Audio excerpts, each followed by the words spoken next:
திமுக வந்து இப்போ தீய சக்தி மட்டும் இல்ல, ஓர சக்தி, கோர சக்தி, பார சக்தி, ஓர சக்தி, கோர சக்தி, பார சக்தி. கவிதை மாதிரி இருக்குதுல்ல. Good good good. நீங்க எப்போ இந்த தீந்து போன சக்தியோட நீங்க கூட்டு சேர்ந்துகிட்டு ஆட்சி அமைக்கணும்னு நினைச்சீங்களோ அப்பவே இந்த திமுக அடுத்த வார்த்தை மறந்து போச்சு. தூர்ந்து போன சக்தியாவும் ஆயிடுச்சு. அப்பாடா சொல்லி பிடிச்சாச்சு. ஏன் சட்டமன்றத்திற்குள்ளே தளர்வு, சோர்வு, தயக்கம், மயக்கம், இயலாமை? ஆனால் திருச்சியில் ஏன் இந்த வீர வசனம்? அந்த வசனத்தை எழுதி கொடுத்தது யார்?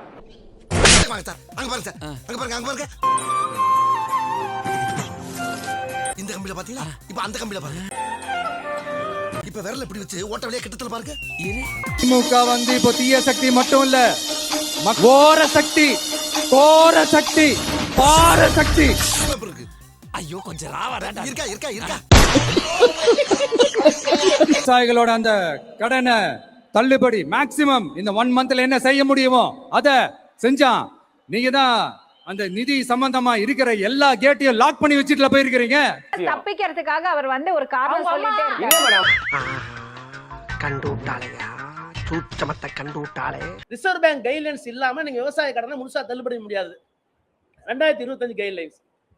நீங்க 2026ல தானே தேர்தல் அறிக்கை தயாரிக்கிறீங்க. அந்த அறிக்கை தயாரிக்கும் போது இப்படி ஒரு சட்டம் இருப்பது என்பதை தெரியாமல் கூட ஒரு அரசியல் கட்சி நீங்க வந்து தேர்தல் அறிக்கை கொடுத்தா உங்களுக்கு என்ன பேர் வைக்கலாம்? தற்குறி தற்குறின்றது. ரொம்ப கல்வியாளர்கள் பேர் வச்சிடலாமா? மெத்த படித்தவர்கள் பேர் வச்சிடலாமா? பேர் அறிவாளர்கள் பேர் வச்சிடலாமா? ஞானிகள் பேர் வச்சிடலாமா? ஏய் ஃபூல், அவன் நம்மள கலாய்க்கறான்டா. இது கூட தெரியல, நீங்க என்ன கலாய்க்கிறீங்க? ஐயோ கைப்புள்ள அருவலோட கிளம்பிட்டானே. இன்னைக்கு எத்தனை தலை ஊர்ல போதோ தெரியலையே. குட்டி புலியே கர்ஜித்தா தாய் புலி எப்படி கர்ஜிக்கணும் உங்களுக்கு சொல்ல வேணுமா? என்னடா அடிமை பெண் எம்ஜிஆர் மாதிரி உருமுற? பிச்சிருவோம் பிச்சி. எடுத்த சபதம் முடித்து, இது பதவி கிடையாது, பொறுப்பு. நீ குறும்பு. நீ கரும்பு. என்னடா எதுக்கு மாநில வேண்பா? பொறுப்புக்கு வந்த ஒவ்வொரு நாளும் தாய்மார்களுக்கும் தமிழுக்கும் முதலிடம் கொடுத்து. எப்படி சார் நீங்க வாங்க வாங்க, ஏன் பயப்படுறீங்க? வாங்க, நான் அடிக்கல மாட்டேன், வாங்க. இதோ உங்கள் முன்னால் உரையாற்ற வருகிறார். மாதிரி வந்து கொண்டிருக்கிறார் மாஸ்டர் புல்லட் பாண்டி. இதோ வந்து விட்டார் அண்ணன் தளபதி சி ஜோசப் விஜய் அவர்கள். என்னையா அவனுங்க எவனுமே கை தட்ட மாட்டாங்க. என் நெஞ்சில் குடியிருக்கும். ஐயோ ஆரம்பிச்சுட்டான்டா இவன் இம்சை, இனிமே தாங்க முடியாதப்பா. குறிப்பா திருச்சி கிழக்கு தொகுதி மக்கள் உங்கள் அனைவருக்கும் என்னுடைய ஸ்பெஷல் வணக்கமும் ஸ்பெஷல் நன்றிகளும். வணக்கம் சார். ஏண்டா கையில வணக்கம் வைக்க மாட்டியா? தமிழ்நாட்டுக்கு எப்படி திருச்சி வந்து ஒரு இதயம் மாறியோ அந்த மாதிரி என்னோட இதயத்துக்கு திருச்சி கிழக்கு தொகுதி மக்களும் ரொம்ப ரொம்ப ரொம்ப க்ளோஸ் தான். நல்லா தான் மேம் பேசணும். அப்படியே வாழைப்பழம் மாதிரி பேசுவாங்க மேம். இவங்க பேசுறத பார்த்தா எப்படியாப்பட்டவங்க தான் உயிர்ந்துருவாங்க. ஆட்சிக்கு வந்து சில வாரங்கள் கூட ஆகல. 6 மாசம் அமைதியா இருப்போம்னு சொன்னவங்கலாம் 6 நாள் கூட அமைதியா இருக்க முடியல. ஏன் அழுகுற?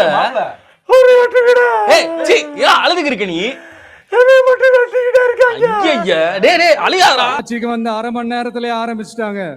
ஆமா சார், 6 மாசம் அமைதியா இருக்கலாம் தான் பார்த்தாங்க. எங்க 6 நாள்ல அவ்வளோ கொலை, கற்பழிப்பு, பெண் பாதுகாப்பு இல்ல, இவ்வளவு பிரச்சனை வந்தா எங்க 6 மாசம் அமைதியா இருக்கிறது?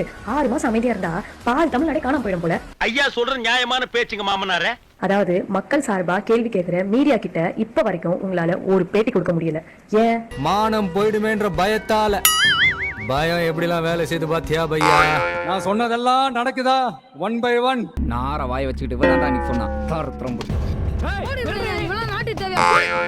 இத்தனை வருஷமா மாத்தி உங்களை ஏமாத்திக்கிட்டு இருந்த இந்த 2 பேரையும் வேண்டாம்னு சொல்லி ஒதுக்கிட்டு உங்களுக்காக உண்மையா உழைக்க வந்த உங்க விஜய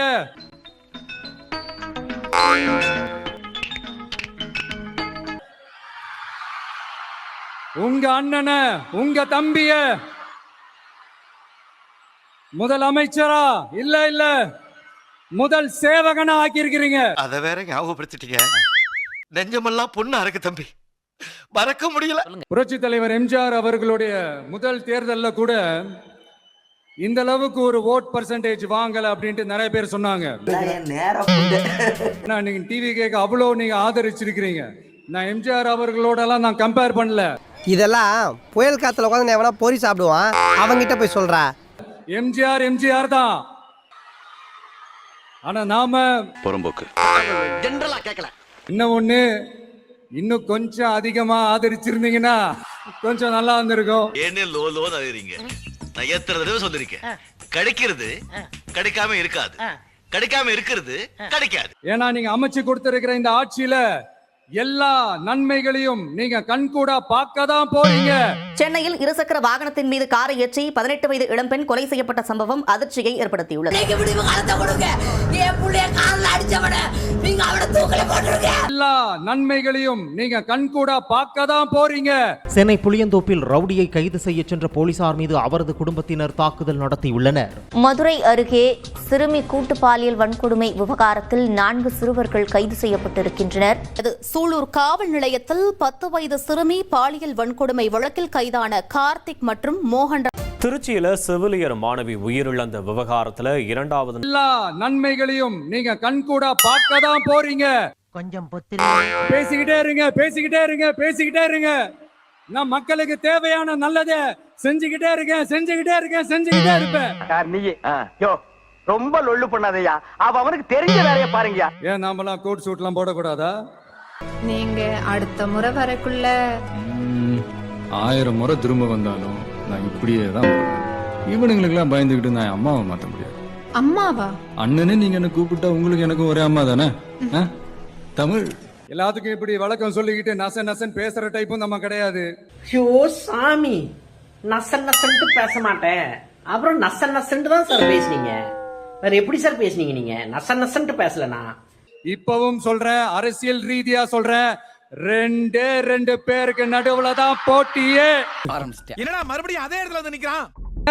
ஒன்னு டிவிக்கு, இன்னொன்னு டிஎம்கே. அந்த பெரிய மரம் இல்ல, அந்த பெரிய மரத்துக்கடியில அதே மரமா? அந்த மரம் தான். நானும் சாக்லேட்லாம் போய் இதுக்கு நடுவுல வேற யாரும் எந்த அல்லு சில்லும் உள்ள வந்து நம்மளை தடுக்கிறதோ எதிர்க்கிறதோ ஏதாவது பண்ணாங்கன்னா, ஸ்டாலின் ஸ்டார் உங்களுக்கு எனக்கு தான் போட்டி, மற்றவங்க எல்லாம் அல்லு சில்லுனீங்கல்ல. முதலமைச்சர் அவர்களே, உங்களுக்கு ரொம்ப சங்கடமா இல்ல? நான் வேற வார்த்தை பயன்படுத்த விரும்பல. அந்த அல்லு சில்லு வீட்டுக்கு நீங்களே போய் சால்வை போட்டு அவங்களோட ஓட்டை வாங்கினீங்களே, அந்த அல்லு சில்லு கிட்ட போய் கெஞ்சி கூத்தாடினது சில்லுமுல்லா அரசியல் அநாகரிகமா? இப்படிப்பட்ட நம்ம தெய்வங்களை, இப்படிப்பட்ட நம்ம மக்களை தற்குறின்றது. புலம்புறதுல எனக்கு போட்டியா? எது யாருறாம எனக்கு போட்டியா? புலம்பு வந்துட்டானா? நீ புலம்புவியா? நான் புலம்புறேன் பாரு. அது என்ன அப்புறம் அரசியல் புரிதல் இல்லாம மக்கள் நமக்கு ஓட்டு போட்டுட்டாங்களாம். இந்த கவர்ச்சியில மயங்கி மக்கள் நமக்கு ஓட்டு போட்டுட்டாங்களா? நான் என்ன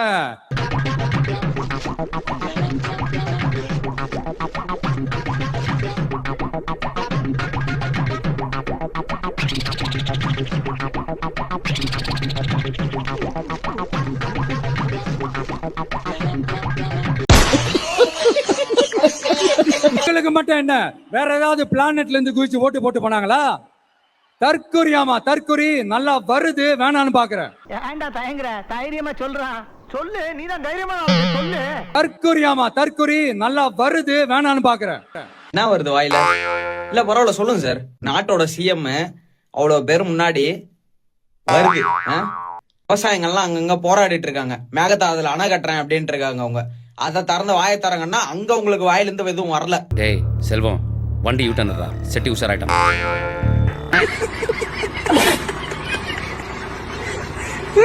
நீங்க மக்களை தப்பா பேசுனீங்கன்னா இந்த விஜய் வந்து கேள்வி கேட்பான், சும்மா இருக்க மாட்டான். ஐயோ சாமி, வேற டேய் கூட்டு போங்கடா, கோவத்துல போட்டுற போறேன். இந்த விஜயும் தமிழ்நாட்டு மக்களும் வேறு இல்லை.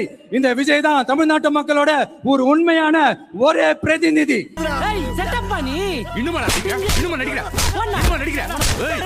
இந்த விஜய் பொய் சொல்லி ஏமாத்துறதுக்காக அரசியலுக்கு வரல. கதை ஒரு ஊரு விடாம ஒரு தெரு விடாம போதைப் பொருள் கலாச்சாரம் அப்படியே ஸ்ப்ரெட் ஆகி கொட்டி கிடக்குது. அது அப்பவே இனிஷியல் ஸ்டேஜ் அதை நீங்க கண்ட்ரோல் பண்ணிருந்தீங்கன்னா இத்தனை பெண் குழந்தைகளை இத்தனை பெண்களை இழக்க வேண்டிய ஒரு சூழ்நிலை ஏற்பட்டிருக்குமா? எல்லாத்தையும் பண்ணிட்டு பழிய தூக்கி ஏன் மேல போடுறாங்க.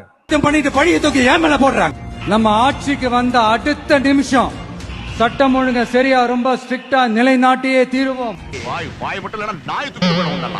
எஃபிஷியன்டான போலீஸ் ஆபீசர்ஸ் நான் அப்பாயிண்ட் பண்ணியிருக்கிறேன். எஃபிஷியன்டான அந்த போலீஸ் ஆபீசர்ஸ் டீம் நான் அப்பாயிண்ட் பண்ணியிருக்கிறேன்.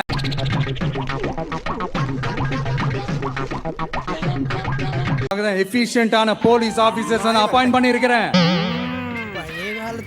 மதச்சார்பற்ற கொள்கையில சமரசமே இல்லை. மாநில உரிமைகள்ல விட்டு கொடுக்கவே மாட்டோம். நதி நீர் உரிமைகளை விட்டு கொடுக்கவே மாட்டோம். காவி கலர் போட்டிருக்காரு கவர்னர். உங்க அமைச்சர் கேட்டாங்க என்ன சொல்றாங்க? அதை இப்ப பத்தி பேச வேணாம். எப்ப பேசுவீங்க? திருவள்ளுவர் எங்களுடைய இனத்தினுடைய மொழியினுடைய கலாச்சாரத்தினுடைய அடையாளம். பிறப்புக்கும் எல்லாம் உயிருக்கும் எம்பளம் போட்டுட்டா பத்தாது. எங்களுடைய மொழியை இனத்தை தாழ்த்துகிற ஒருவரை கேள்வி கேட்பதற்கு துப்புள்ளாத ஒரு சக்தி எங்களை பார்த்து தீய சக்தி தூர சக்தின்னு சொல்லுவீங்களா? நீங்க என்ன சக்தி? நார சக்தியா?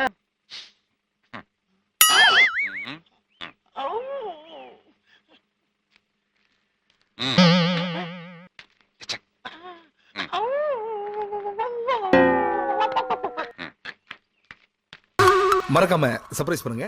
Thank you. நெக்ஸ்ட் மீட் பண்றேன். ஒரு பிக்கிங் காணா